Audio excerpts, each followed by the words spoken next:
एक शख्स ऐसा था जो 35 बरस तक मुसलसल इबादत करता रहा, मगर उसके बावजूद उसकी तौबा कबूल न हुई। एक दिन हजरत मूसा सफर पर जा रहे थे कि अचानक उनकी नजर एक आदमी पर पड़ी जो तन्हा बैठा जारो कतार रो रहा था। इसी लम्हे एक परिंदा आया जिसकी चोंच में अंगूर थे।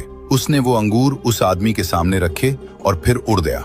हजरत मूसा उसके करीब गए और पूछा, तुम कौन हो और क्यों रो रहे हो? वो शख्स आह भरते हुए बोला, ए मूसा, मैं बहुत बड़ा गुनाहगार हूँ। मैंने अपनी जिंदगी में बेशुमार बुरे काम किए हैं। 35 साल से इबादत कर रहा हूँ और अपने गुनाहों की माफी मांग रहा हूँ। आप अल्लाह से पूछें, क्या मेरी तौबा कबूल हुई है? हजरत मूसा ने अल्लाह ताला से उस शख्स के बारे में सवाल किया। अल्लाह ताला ने फरमाया, ए मूसा, ये बंदा अपनी तौबा में भी खुदगर्ज है।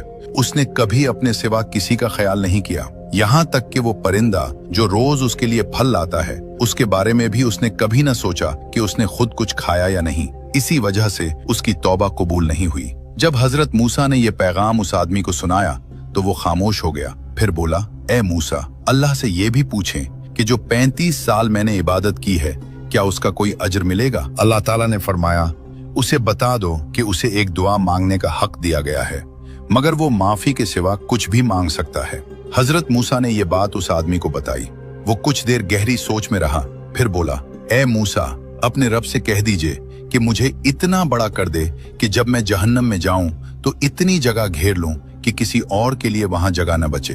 ये सुनकर हजरत मूसा मुस्कुरा दिए और अर्ज किया, ए अल्लाह, मैं उसे क्या जवाब दूं?